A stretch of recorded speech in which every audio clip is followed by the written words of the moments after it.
നമസ്കാരം, it's me ആൻഡ്ലിൻ. ഞാൻ ഇപ്പോൾ ഉള്ളത് ഡൽഹിയിലാണ്, ഇന്ത്യയുടെ രാജ്യ തലസ്ഥാനമായിട്ടുള്ള ഡൽഹി സിറ്റിയിൽ. ഞാൻ ഈ വീഡിയോ പോസ്റ്റ് ചെയ്യുന്നത് ഇവിടുത്തെ കുട്ടികളുടെ ചില അവസ്ഥകൾ കാണിച്ചു തരാൻ വേണ്ടിയിട്ടാണ്. അവർ അന്നന്നത്തെ വേണ്ട ഭക്ഷണത്തിന് വേണ്ടിയിട്ട് അവർ ജീവിക്കുന്ന സാഹചര്യങ്ങൾ, അവരുടെ അവസ്ഥകൾ കാണിക്കാനാണ് ഈ വീഡിയോ എടുക്കുന്നത്.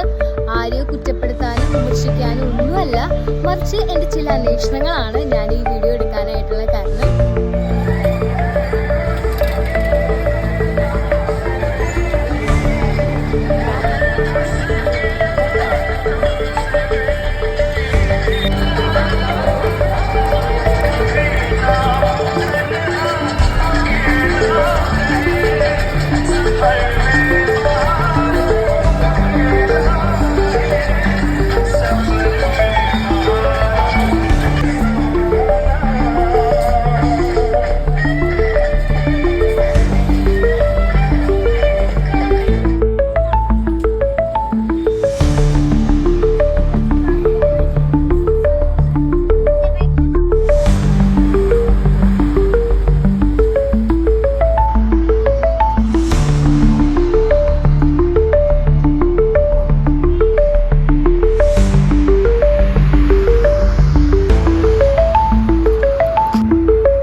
എന്തുകൊണ്ട് ഇങ്ങനെയൊരു വീഡിയോ ചെയ്യുന്നു എന്നതിനുള്ള കാരണം, ഇവിടുത്തെ കുട്ടികൾ ഓരോ ദിവസവും മുന്നോട്ട് പോകുന്നത് ഇങ്ങനെയാണ്.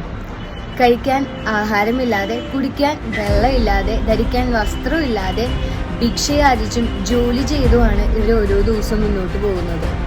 മാറി മാറി വരുന്ന ഭരണാധികാരികൾ ഇന്ത്യ വികസിത രാജ്യമാണെന്ന് ഉറക്കെ പ്രഖ്യാപിക്കുമ്പോൾ ഇന്ത്യയുടെ വളർന്നു വരുന്ന ജനത ഇത്തരത്തിലാണ് മുന്നോട്ട് പോകുന്നത്. ഒരു നേരത്തെ ആഹാരത്തിന് പോലും വകയില്ലാതെ, കുടിക്കാൻ വെള്ളമില്ലാതെ, അവർക്ക് സ്കൂളിൽ പോകാൻ പറ്റാതെ അവർ മുന്നോട്ട് പോകുന്നു. നല്ലൊരു നാളേക്കായിട്ട് നമുക്ക് ഓരോരുത്തർക്കും പ്രാർത്ഥിക്കാം, പ്രവർത്തിക്കാം. നന്ദി.